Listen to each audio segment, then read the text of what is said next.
Hey Leute, ihr wolltet, dass ich euch mal erkläre, wie man als Torwart richtig hechtet und dadurch habe ich versucht, euch mal meine besten Tipps zu geben. Dabei beginnen wir erstmal uns über das Knie abzurollen. Wichtig ist dabei, dass ihr mit den Händen dabei immer unabhängig arbeitet. Das heißt, euch damit nicht abstürzt oder sonstiges, sondern immer die Möglichkeit habt, zum Ball zu greifen. Und ihr müsst auf jeden Fall eine Spannung im Körper haben, denn ihr dürft nicht auf den Bauch oder den Rücken fallen und versucht dann den Schwung zu nutzen, gleich wieder hochzukommen. Denn das erleichtert euch später im Spiel, eine schnelle Spieleröffnung zu machen. Um dies nun zu trainieren, vor allem die Unabhängigkeit der Hände, bekommt ihr von der Seite einen Ball und schlagt diesen seitlich wieder zurück. Wenn ihr das alles so hinbekommt, dann können wir zum nächsten Schritt gehen. Nun versuchen wir aus dem Stand heraus, den richtigen Bewegungslauf zu erlernen. Wichtig ist dabei immer ein lockerer Stand, um in alle Richtungen agieren zu können. Das heißt, die Beine stehen ungefähr schulterweit, es steht locker auf den Fußballen, die Knie sind leicht eingeknickt, sodass ihr ein bisschen wippen könnt und die Hände sind am besten seitlich neben den Körper geöffnet zum Spielfeld. Wichtig ist jetzt, dass ihr immer schräg seitlich nach vorne fallt, denn es könnte passieren, dass wenn ihr nur gerade zur Seite fallt, dass ihr dann den Ball nicht mehr richtig erreicht. Durch diese schräge nach vorne fallen verkürzt ihr unter anderem den Winkel. Um das zu trainieren, könnt ihr zum Beispiel eine Stange oder auch Kegel so hinstellen, dass ihr gezwungen seid, seitlich nach vorne schräg zu fallen. Als erstes kommt der Auftaktschritt. Der sollte sich schon schräg nach vorne bewegen. Dann versucht ihr euch so ungefähr über das Bein bzw. das Knie abzurollen. Und dann, wie gesagt, denkt an die Spannung im Körper und dass eure Hände unabhängig davon sind. Das könnt ihr natürlich auch gerne mit einem Ball üben. Das heißt, ihr nehmt einfach direkt vorher schon einen Ball in die Hand und rollt euch ein paar Mal ab. Dadurch kann es nämlich nicht passieren, dass ihr mit den Händen euch irgendwie abstützt oder so. Und wie gesagt, nutzt nun wieder den Schwung, um direkt wieder hochzukommen und das Spiel schnell zu machen. Wenn ihr diesen Bewegungsablauf beherrscht, dann können wir das Ganze mit einem Ball üben. Das heißt, ein Trainer oder ein Kumpel spielt euch einen flachen Ball zu. Wenn ihr am Anfang die Bälle noch nicht bekommt, ist es gar nicht so schlimm. Wichtig ist, dass ihr auf jeden Fall den Bewegungsablauf beherrscht. Und mit der Zeit kommt es immer mehr und immer schneller. Das übt ihr erst auf der einen Seite und das Ganze dann auch auf der anderen Seite natürlich. Für halbhohe und hohe Bälle macht ihr das gleiche einfach mit Höhe. Dabei könnt ihr noch relativ flach beginnen und um euch weiter herauszufordern, geht ihr immer höher. Bei hohen Bällen kommt nun auch noch das Abrollen dazu. Ich kann euch das leider nicht ganz so genau erklären, weil bei mir das ziemlich automatisch kam. Denn wenn ihr hohe Bälle zu halten habt, dann dreht sich meist euer Körper automatisch mit dorthin. Das heißt, wenn ihr in der Luft den Ball gefangen habt, zieht ihr meist eure Beine direkt schon in der Luft rum und landet zuerst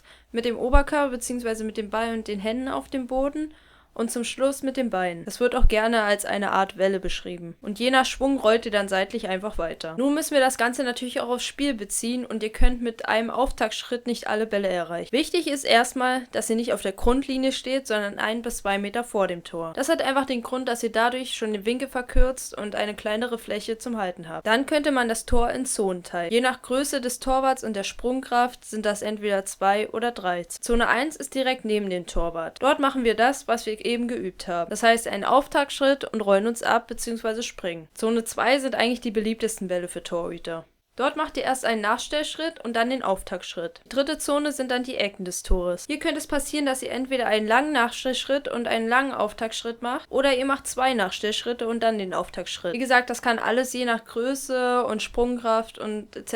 variieren. Das müsst ihr einfach mal selber ausprobieren und nach dem Spiel steht ihr auch nicht zentral im Tor, sondern meist irgendwo seitlich. Und dort müsst ihr dann am besten einfach die Nachstellschritte beherrschen. Dies könnt ihr auch ganz einfach üben, indem ihr die ganze Zeit Nachstellschritte hin und her macht. Wichtig ist einfach, dass ihr mit ganz viel Training ein Gefühl dafür bekommt. Und nun heißt es üben, üben, üben und irgendwann habt ihr die Technik voll und ganz drauf und dann könnt ihr im Spiel beweisen, was ihr gelernt habt. Und selbst wenn ihr es jetzt alles noch nicht so hinbekommt und vielleicht auch verzweifelt, macht einfach weiter. Bei dem einen dauert es vielleicht etwas länger, der andere ist vielleicht schneller beim Lernen, aber wichtig ist einfach, dass ihr an euch selbst glaubt und immer weiter trainiert. Ich hoffe, ich konnte euch mit dem Video etwas weiterhelfen. Wenn euch das Video gefallen hat, dann lasst doch gerne einen Daumen nach oben da und vergesst nicht, den Kanal zu abonnieren, falls ihr das noch nicht getan habt. Und dann bedanke ich mich fürs Zuschauen. Ihr könnt natürlich weitere Wünsche unten in die Kommentare schreiben. Dann sehen wir uns im nächsten Video wieder und tschüss.